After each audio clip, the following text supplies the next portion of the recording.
Hey everyone, this is Austin at Big Leap. In this short video, I'm going to show you how to connect GPT to your Google Sheets or Docs. There's a simple plugin that you can get for ChatGPT that's just called GPT for Sheets and Docs. You can install that through the Google Workplace Marketplace. Once you have that installed, let's go ahead and jump over to a Google Sheet, and I'll walk you through the process of setting up the API key and generating your first request. Once you have that plugin, you can access it through extensions and then GPT for Sheets and Docs. If it's your first time using this, go ahead and click Launch and Enable Functions, and this is going to walk us through the setup process. It's really simple and straightforward. To start using it, you do need to connect an API key.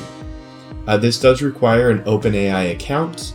If you set one up, there is a free period where you can use the API key without paying for anything, so you can go ahead and test this out. This link will take you directly to where the API key is going to be. I'm already logged in. It will request you to log into your account, and then will direct you right to this API keys page. Now, we're going to create a new secret key for this demo. So click on Create New Secret Key.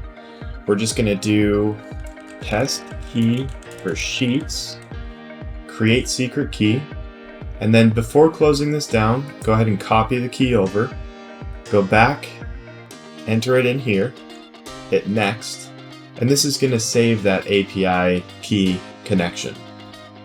Sweet. Once you connect the API key, you're good to go to start using the GPT functions. There's actually a list of built-in functions here that you can see. Under GPT, you can see this example. I've also entered in the code here, so it's equals GPT parentheses, quotation marks, and the prompt goes in between those quotation marks. So that's the simple, easy way of connecting ChatGPT to Google Sheets, and this will allow you to get started. Thanks for watching.